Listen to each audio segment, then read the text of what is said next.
Asansol municipal কর্পোরেশনের সহযোগিতায় ও Raniganj sports অ্যাসোসিয়েশনের পরিচালনায় 25শে জুলাই থেকে শুরু হলো রানীগঞ্জ ফুটবল লিগ কাম নকআউট টুর্নামেন্ট 2024।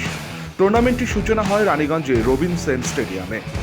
উক্ত অনুষ্ঠানে উপস্থিত ছিলেন MMIC Asansol sports association cultural Gurudas Chatterjee মহাশয়, রানীগঞ্জ 2 নম্বর পৌর চেয়ারম্যান মোজাম্মেল শাহজাদা, টাউন প্রেসিডেন্ট রূপেশ যাদব, রানীগঞ্জের বিধায়ক তাপস বন্দ্যোপাধ্যায়, রানীগঞ্জ স্পোর্টস অ্যাসোসিয়েশনের সম্পাদক স্বপন আচার্য, প্রেসিডেন্ট বিশ্বনাথ ব্যানার্জি সহ রানীগঞ্জের বিশিষ্ট নাগরিকবৃন্দ। এদিন গুরুপদ চ্যাটার্জি দ্বারা রানীগঞ্জ স্পোর্টস অ্যাসোসিয়েশনের পতাকা উত্তোলন করে শুভ সূচনা করা হয়। টুর্নামেন্ট প্রসঙ্গে রানীগঞ্জ স্পোর্টস অ্যাসোসিয়েশন সম্পাদক স্বপন আচার্য বলেন, প্রতি বছরের মতো আজ এই টুর্নামেন্টের উদ্বোধন হলো। এই টুর্নামেন্টে মোট 12টি দল অংশগ্রহণ করছে। টুর্নামেন্টের চূড়ান্ত পর্যায়ের খেলা অনুষ্ঠিত হবে আগামী 12ই সেপ্টেম্বর। রানীগঞ্জ স্পোর্টস অ্যাসোসিয়েশনের মতো আগে জোনাল ছিল, এখন রানীগঞ্জ স্পোর্টস অ্যাসোসিয়েশনের অধীনে এই 2024 সালের লিগ কাম নকআউট শুরু হলো আজকে 25শে জুলাই। উদ্বোধন করলেন MMIC গুরুদাসবাবু। এবছর মোট 12টি দল নিয়ে এই লিগ শুরু হলো আজ।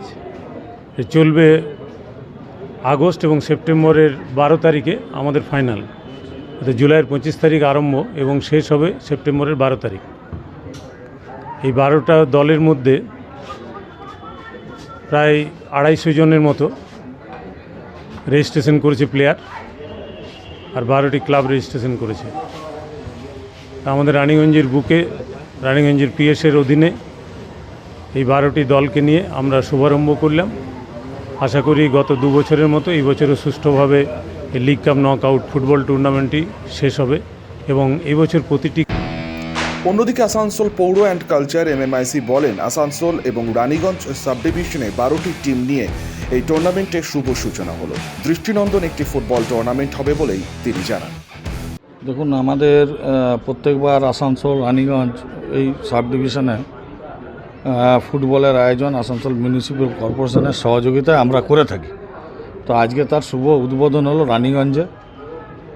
তো আমরা যেসব মাঠে এখন বাচ্চারা কী হয়েছে, মোবাইল এবং ল্যাপটপের যুগে তারা এই নিয়ে ব্যস্ত। আমরা সমস্ত গার্জেনকে আজকে অনুরোধ জানাচ্ছি আপনাদের মাধ্যমে যে তারা যেন বাচ্চাদের মাঠে পাঠান এবং খেলাধুলার মাধ্যমে রাখেন। আমরা এখন দেখি হাসপাতালগুলোয় বাচ্চা ছেলেরা অসুস্থ হয়ে পড়ছে। আমরা যখন ফুটবল খেলতাম বা শারীরিক চর্চা করতাম তখন কিন্তু আমাদের হাসপাতাল বলে কী জিনিস আমরা জানতাম না। তো আজকের দিনে বাচ্চারা যে হাসপাতালে যাচ্ছে তার একটাই প্রতিরোধ করার একটাই জায়গা, সেটা হচ্ছে মাঠ। আমরা বলবো মাঠমুখী বাচ্চাদের করান, কমসে কম 1-1.5 ঘন্টা 2 ঘন্টা যতটুকু সময় শুধু বইয়ের মধ্যে। আজকের উদ্বোধনী খেলায় যে দুটি দল অংশগ্রহণ করেছিল তারা হলো বাসরা একাদশ এবং সিয়ারশোল বাহিনী সংঘ। এই টুর্নামেন্টে উদ্বোধনী ম্যাচে দর্শকদের উচ্ছ্বাস ছিল চোখে দেখার মতো। রানীগঞ্জের রেফারি অ্যাসোসিয়েশনের দ্বারা খেলাটি পরিচালনা করা হয়। Bureau report, activist Bangla.